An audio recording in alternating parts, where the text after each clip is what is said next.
that, of course, exciting time right here on radio with us. Don't forget, it's a Thursday rewind show right here, and we are at the football update segment on the rewind show right here on Overt Radio. And of course, we were giving you results coming in from the centers across Europe as regards the World Cup qualifiers, and we just finished the game uh, between um, Czech Republic and Croatia, and we also talked about no, we also talked about the Czechia game, Czechia and Croatia, and we also talked about Faroe Island and Montenegro, and of course, now let's go to the African qualifiers, where Burundi, of course, Burundi and Kenya slugged it out there, and Kenya came up victorious in that game.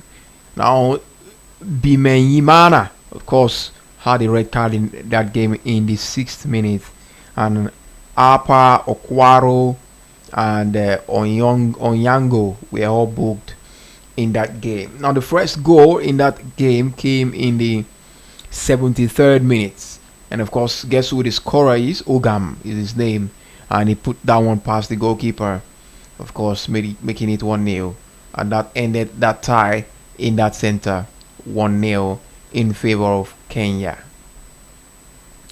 And of course, also in that center, in another center we have Liberia and Namibia. Liberia and Namibia ended full time 3-1 in favor of Liberia. They defeated Namibia in that one, and of course, the game between Malawi and Equatorial Guinea has been postponed, and now the game against, I'm still there, please. I'm still all right. The game involving Mozambique and Guinea, of course, that one has ended, and Guinea were 2-1 victors over there.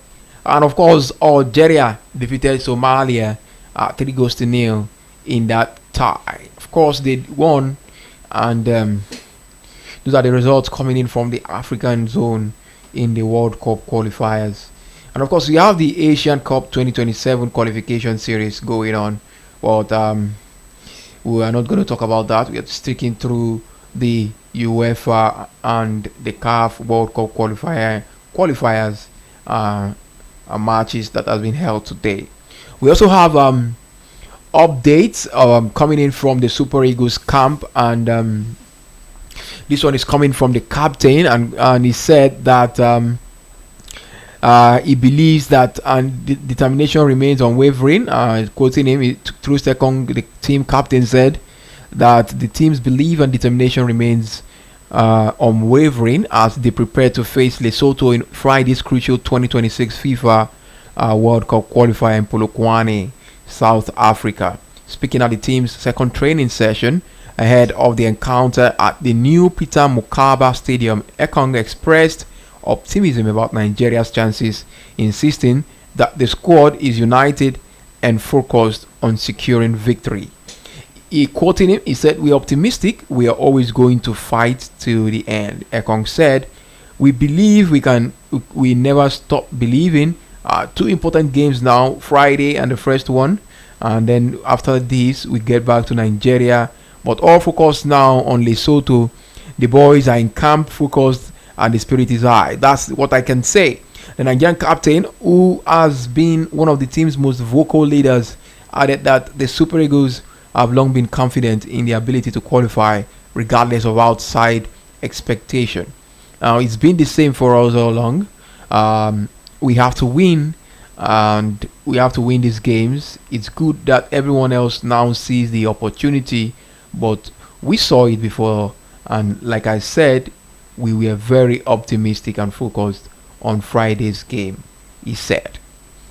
All right, that's coming in from the team's captain there. Of course, they are preparing for the game tomorrow. Big one coming up tomorrow, and it promises to be very, very crucial for the Super Eagles right there. And that game is going to take place.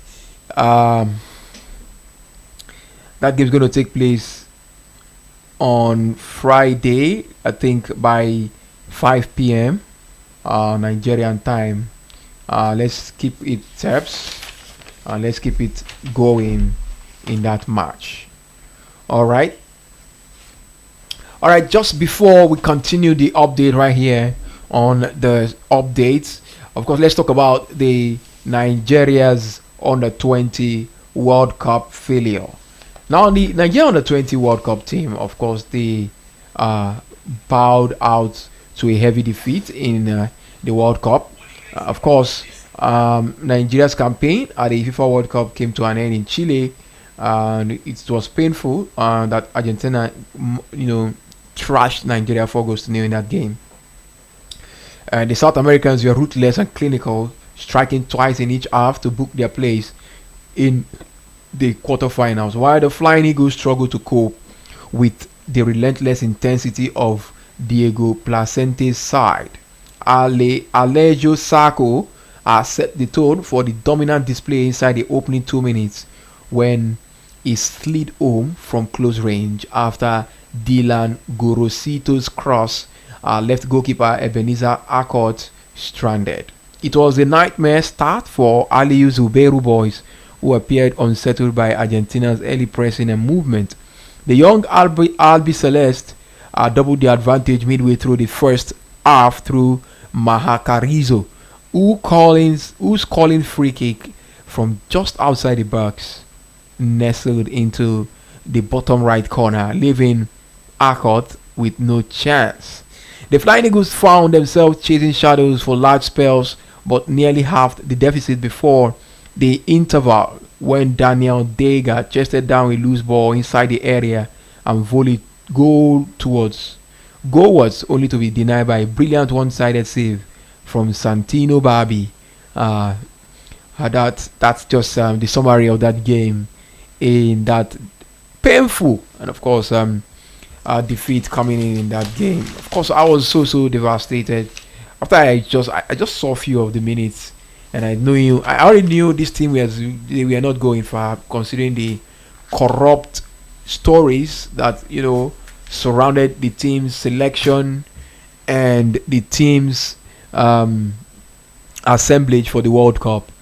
So much stories about corruption there, and that was why they couldn't excel in that competition.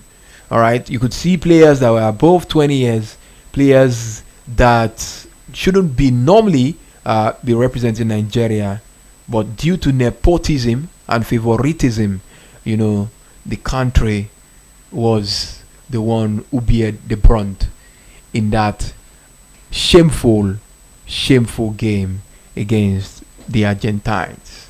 All right, let's go on this